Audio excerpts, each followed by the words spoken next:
प्यारे बच्चों नमस्कार।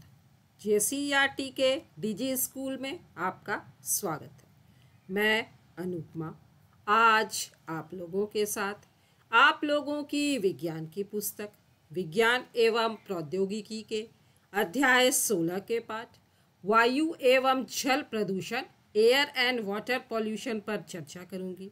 बच्चों, यह इस पाठ का तीसरा वीडियो है और आज इस भाग में हम लोग जानेंगे कि जल प्रदूषण क्या है, जल प्रदूषण के स्रोत कौन कौन से हैं, हम लोग किन उपायों के द्वारा जल प्रदूषण पर नियंत्रण कर सकते हैं और साथ ही पेयजल किसे कहा जाता है और कोई जल पेयजल है या नहीं, यह हमें किस प्रकार से पता चलेगा। तो चलिए शुरू करते हैं। सबसे पहले हम लोग जानते हैं कि जल प्रदूषण वाटर पॉल्यूशन क्या है। जल में अवांछित जैविक व अजैविक पदार्थों के मिलने के कारण इसकी गुणवत्ता में गिरावट आने को जल प्रदूषण कहा जाता है और वे पदार्थ जो जल को प्रदूषित करते हैं अर्थात वे तत्व जिनके कारण जल प्रदूषित होता है उन्हें जल प्रदूषक कहते हैं। जल प्रदूषण के कारण जल की प्रकृति, रंग, गंध तथा अम्लीयता में परिवर्तन आ जाता है। चलिए अब हम लोग देखते हैं कि किन किन स्रोतों के कारण जल प्रदूषित होता है। तो सबसे पहला है औद्योगिक अपशिष्ट। बच्चों, आप लोगों को पता है झारखंड की धरती रत्न गर्भा रही है। यहाँ के खदानों में बहुमूल्य खनिज संपदा भरी है, जैसे कि खदानों में उपलब्ध प्रचुर कोयला, लोहा, तांबा, अल्मुनियम के अयस्क और साथ ही सस्ती मजदूरी के कारण यहाँ पर बहुत सारी औद्योगिक इकाइयाँ लगाई गई हैं। जैसे कि बच्चों आप लोग जानते हैं कि जमशेदपुर में टाटा स्टील का कारखाना है, बोकारो में भी स्टील का कारखाना है, इसी तरह से सिंदरी में उर्वरक का कारखाना लगाया गया है। लेकिन यही औद्योगिकीकरण अपने साथ कई बुराइयां भी लेके आया, जैसे कि फैक्ट्री बनाने के लिए बड़े पैमाने पर जंगलों को काटा गया, कारखानों को नदी किनारे स्थापित किया गया जिससे कि कारखानों को सस्ते में पानी मिल सके, लेकिन धातु कर्म में प्रयुक्त पानी को बिना उपचारित किए सीधे नदियों में प्रवाहित कर दिया गया और यही कारण है कि जल प्रदूषण की समस्या बढ़ती चली गई। आज छोटा नागपुर के पठार की दामोदर और स्वर्ण रेखा नदियां सबसे अधिक प्रदूषित हैं। लगभग 1300 लाख लीटर औद्योगिक कचरा और 650 लाख लीटर गंदा घरेलू जल दामोदर नदी में प्रतिदिन उड़ेल दिया जाता है।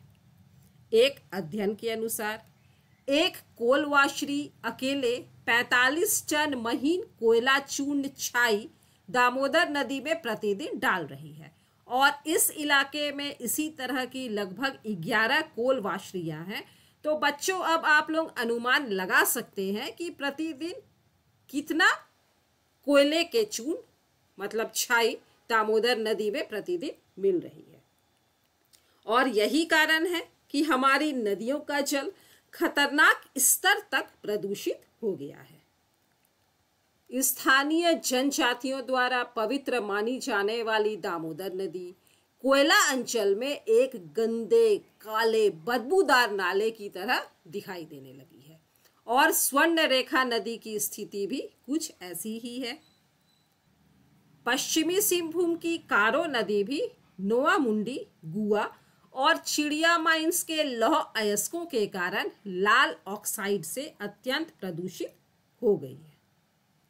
जल प्रदूषण का दूसरा कारण है घरेलू वाहित जलमल।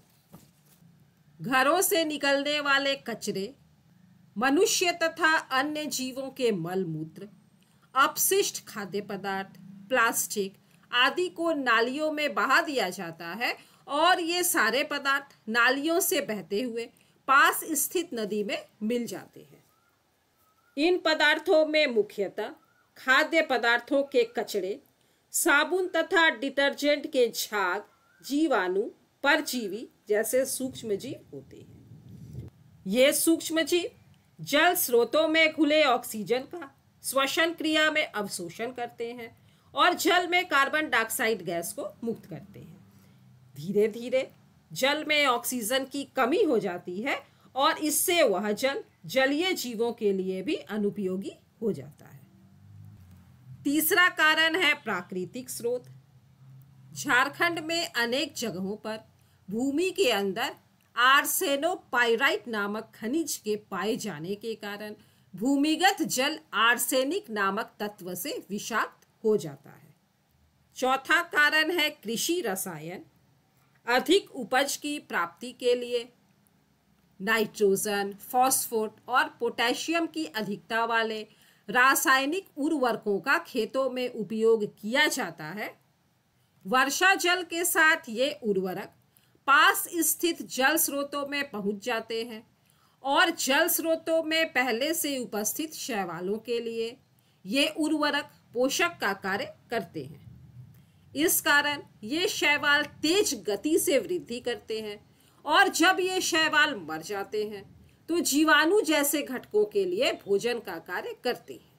ये जीवाणु श्वसन में अत्यधिक ऑक्सीजन का प्रयोग कर जल में कार्बन डाइऑक्साइड को मुक्त करते हैं। इस प्रकार रासायनिक उर्वरकों के कारण जल स्रोतों में घुले ऑक्सीजन की मात्रा में कमी आने की क्रिया को सुपोषण कहा जाता है। जल में ऑक्सीजन की कमी होने के कारण यह जल जलीय जीवों के लिए भी अनुपयोगी हो जाता है और इस कारण जल में रहने वाली मछलियां भी मरने लगती है। इसी तरह कीटनाशी और खरपतवारनाशी भी वर्षा जल के साथ मिलकर भूमिगत जल को प्रदूषित करते हैं। चलिए अब हम लोग देखते हैं कि प्रदूषित जल से कौन कौन सी बीमारियां होती हैं। तो सबसे पहला है फ्लोराइड युक्त जल के सेवन से मनुष्यों में फ्लूरोसिस नामक बीमारी हो सकती है और इस बीमारी में हमारे दांतों का इनामेल जो है वह खत्म हो जाता है, जैसा कि आप लोग यहाँ पर देख रहे हैं।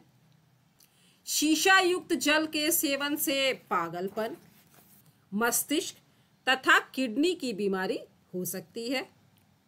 आर्सेनिक युक्त जल के सेवन से चर्म रोग, फेफड़ों का कैंसर आदि कई रोग होते हैं। मानव तथा जानवरों के मल में कोलीफॉर्म जीवाणु पाए जाते हैं। जब घरेलू वाहित मल जल स्रोतों में आकर मिलता है तब जल में कोलीफॉर्म जीवाणुओं की संख्या काफी बढ़ जाती है और इस जल के सेवन से टाइफाइड, पीलिया, पेचिश आदि बीमारियां होने का खतरा बढ़ जाता है। चलिए अब हम लोग देखते हैं कि हम लोग जल प्रदूषण पर नियंत्रण किस प्रकार कर सकते हैं। सबसे पहला उपाय है कि हमें अपनी सोच, मानसिकता को बदलना होगा। हमारे समाज में लगभग सभी धर्मों के मानने वाले लोग अपने पवित्र उपासना स्थलों के अंदर गंदे पदार्थों को नहीं ले जाते, लेकिन विडंबना है कि हम अपनी पवित्र मानी जाने वाली नदियों में पूजा की सामग्री, घर, गली, मोहल्ले की गंदगी, लाशों आदि को नदियों में प्रवाहित कर देते हैं। बच्चों, आप लोगों ने देखा है कि दुर्गा पूजा, सरस्वती पूजा आदि के बाद मूर्तियों का विसर्जन नदियों या तालाबों में ही किया जाता है।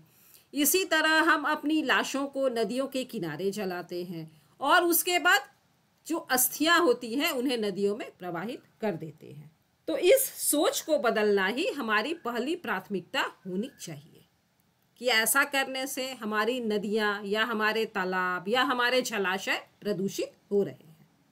दूसरा उपाय है कि घरों का बचा हुआ खराब तेल, ग्रीस आदि को नालियों में नहीं बहाना चाहिए। तीसरा है कि घर की बची हुई दवाओं, रसायनों, फिनाइलों का पानी आदि को सिंक या शौचालय के पैन में नहीं डालना चाहिए।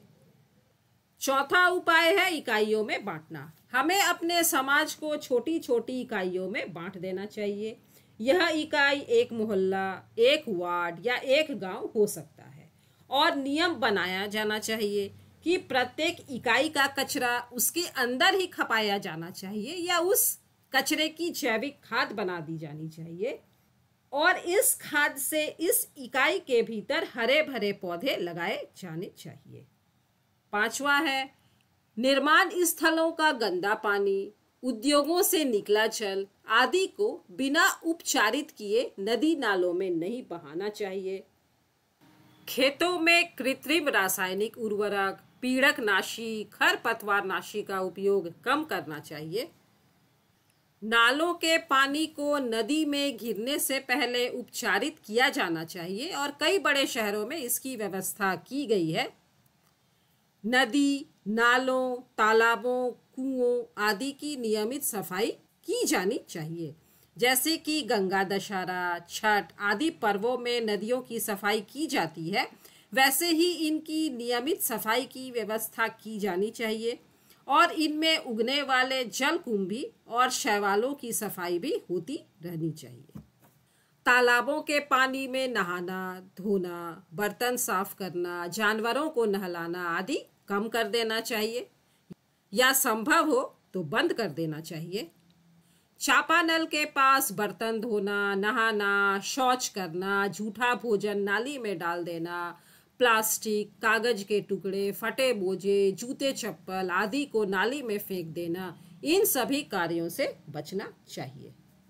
औद्योगिक इकाइयों के लिए बनाए गए जल संबंधी नियमों को सख्ती से लागू किया जाना चाहिए और जो भी उद्योग प्रदूषण फैला रहे हैं उन पर भारी अर्थदंड जुर्माना लगाया जाना चाहिए।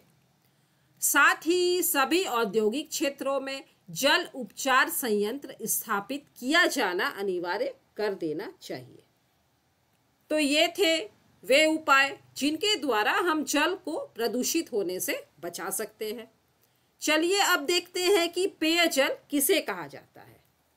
पीने योग्य जल को पेयजल कहा जाता है, अर्थात वह जल जो पीने योग्य हो पेयजल कहलाता है। तो बच्चों, यदि जल साफ है, दुर्गंध रहित है, तो क्या उस जल को हम पीने के लिए उपयोग कर सकते हैं? या हमारा पेयजल कैसा होना चाहिए? हमारे पेयजल में निम्नलिखित विशेषताएं होनी चाहिए।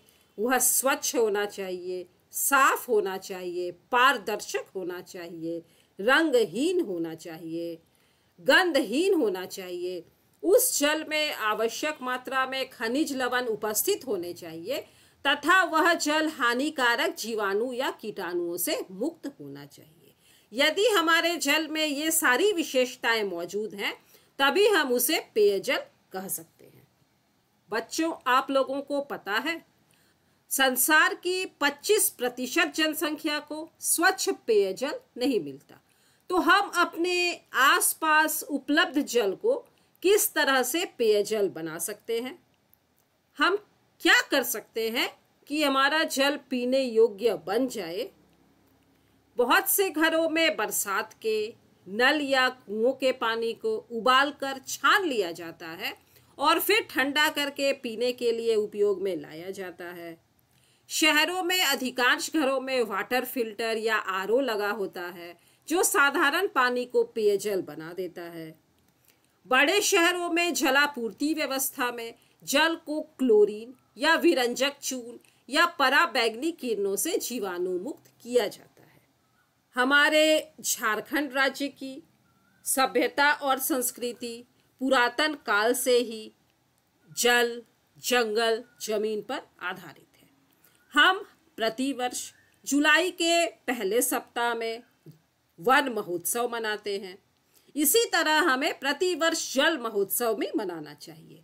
वायु, जल और जंगल सभी स्वच्छ रूप में प्रकृति से दोष मुक्त मिले हैं। इनकी शुद्धता बनाए रखना हम सभी नागरिकों का अहम कर्तव्य है।